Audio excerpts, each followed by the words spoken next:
آنا کسی کی مشکل میں عمر بھر کے سجود سے بہتر۔ یہی ہمارا نصب العین ہے کہ انسانیت کی خدمت خود کو ہٹا کر کیسے کی جائے۔ خواتین و حضرات، میں نے سکون سے پوچھا کہ تم کہاں رہتے ہو؟ ہر انسان کو سکون کی تلاش ہوتی ہے۔ تو اس نے خدا کے ذکر کی طرف اشارہ کیا۔ ساتھ ہی ایک عالم کھڑے تھے، انہوں نے بتایا کہ یہ لوگوں کی مدد میں بھی آپ کو ملے گا۔ خدا کی راہ میں پیسے لگاؤ تو پیسے میں برکت آ جاتی ہے، اسی طرح خدا کی راہ میں وقت لگاؤ تو وقت میں برکت آ جاتی ہے۔ جو چیز تم تقسیم کرو گے وہ چیز بڑھ جائے گی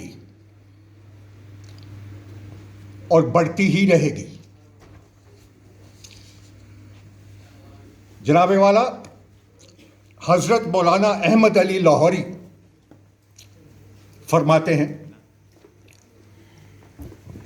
کہ رب کو راضی کرنا ہے تو عبادت سے کرو، شاہ عرب کو راضی کرنا ہے تو اطاعت سے کرو، اور اگر اللہ کی مخلوق کو راضی کرنا ہے تو خدمت سے کرو۔ یہ تین چیزیں، عباد اللہ، اطاعت نبی اور خدمت خلق، جناب اعلیٰ میں نے پورے قرآن مجید کا خلاصہ پیش کر دیا ہے آپ کے سامنے۔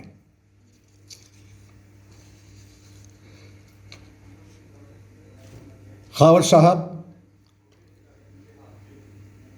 دل نہیں ایک سنگ پارا ہے، پتھر، جس کو احساس غم نہیں ہوتا، اور دل شکستہ کو حوصلہ دینا حج اکبر سے کم نہیں ہوتا۔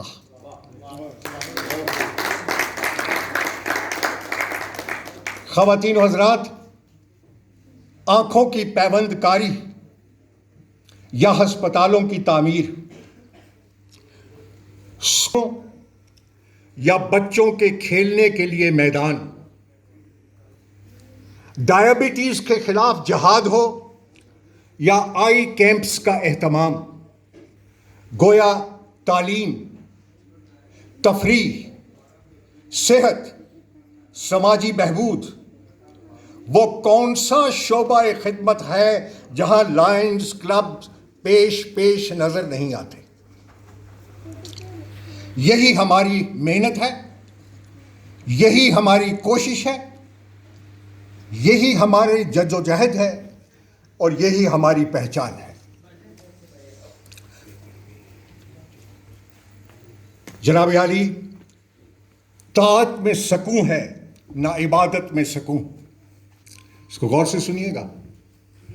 طاعت میں سکون ہے نہ عبادت میں سکون، روزوں میں ہے تسکین نہ ریاضت میں سکون، اور اے زہد کی دنیا میں سکون کے طالب، ملتا ہے فقط جذبہ خدمت میں سکون۔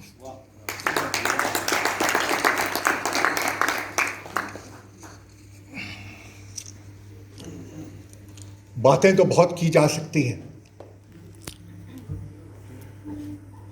باتیں کرنے کا تبھی فائدہ ہے جب کام کیے ہوں اور کام نظر آئیں۔ وہ کہتے ہیں نا کہ بات ہوتی ہے صرف کاموں سے، اے میاں کیا رکھا ہے ناموں سے۔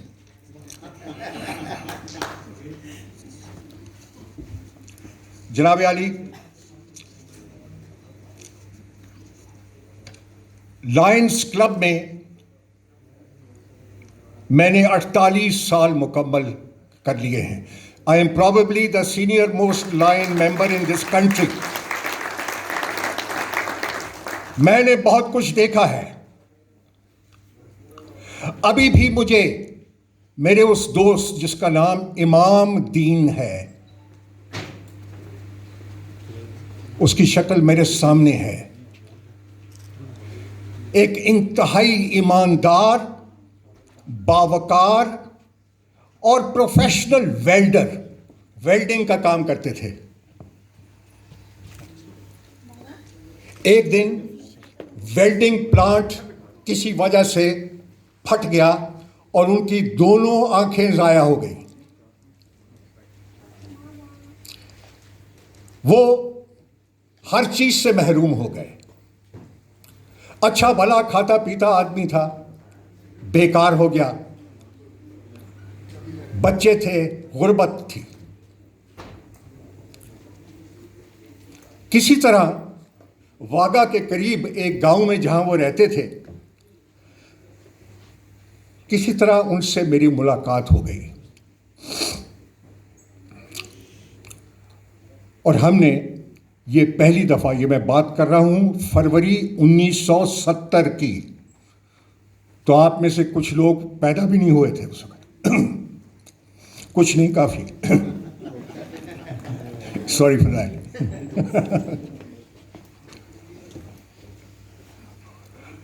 اس وقت یہ پہلی دفعہ میں نے یہ جستجو کی کہ اس کی آنکھوں کا بندوبست کیا جائے، اور پہلی دفعہ Sri Lanka international eye bank Colombo سے میں نے رابطہ کیا. یہ 1970 کی بات ہے. اور پہلی دفعہ اپریل کے مہینے میں اسی سال ہمیں آنکھوں کا عطیہ موصول ہوا. یہ آنکھوں کا عطیہ کیا ہوتا ہے؟ ایک آدمی کولمبو میں مرتا ہے اور وہ وصیت کرتا ہے کہ میرے مرنے کے بعد میری یہ آنکھیں جو میرے لیے بیکار ہیں، یہ کسی ایسے انسان کو دے دیں جن کو اس کی ضرورت ہے. یہ ہے صدقہ جاریہ. افسوس تو یہ ہے، اور ایک قابل فہم بات بھی، کہ ہم 3800 کارنیاں سری لنکا سے امپورٹ کر کے، یہی کہوں گا نا، اپنے یہاں پر نابینا دوستوں کو لگائیں تاکہ وہ زندگی گزار سکیں. 3800. سوال یہ پیدا ہوتا ہے کہ اگر سری لنکا ہمیں وہ آنکھوں کا عطیہ نہ دے تو پھر تو یہ کام بند ہو گیا نا، کیونکہ پاکستان میں تو کوئی مرتا ہی نہیں. ہم تو تا قیامت زندہ ہیں.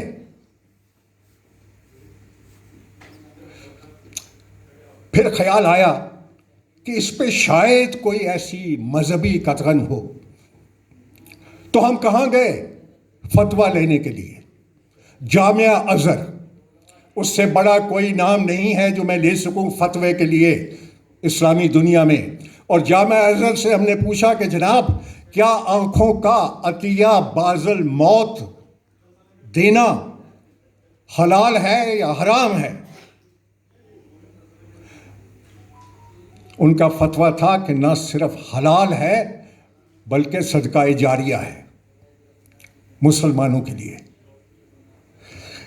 یہ تو تھے جامعہ ازہر. ہم ایران میں امام خمینی کے دفتر پہنچے اور ہم نے امام سے پوچھا کہ آپ بتائیے کہ آنکھوں کا عطیہ دینا حرام ہے یا حلال ہے؟ جواب وہی تھا جو جامعہ ازہر کا تھا، بالکل حلال ہے اور صدقہ جاریہ ہے. خواتین و حضرات، یہ صدقہ جاریہ کا تمام تر ثواب سری لنکا کے غیر مسلموں کو مبارک ہو، کیونکہ مسلمان ایسا نہیں کرتے. ہم کو تو مرنے کے بعد بھی آنکھیں چاہیے. اگر ایک زندہ معذور زندگی گزارے تو گزارے. آج تک پاکستان میں ایک آنکھ کا عطیہ وصول نہیں ہوا. لوگوں نے پلیج ضرور کیا ہے لیکن یہ کہہ دینا کہ جی ہاں میں آپ کو اجازت دیتا ہوں کہ میرے مرنے کے بعد آپ میری آنکھوں اگر استعمال ہو سکتی ہے تو استعمال کر لیں، اس سے کوئی فرق نہیں پڑتا، کیونکہ جب ہمیں آنکھوں کی ضرورت ہوگی تو آپ تو نیچے ہوں گے زمین کے۔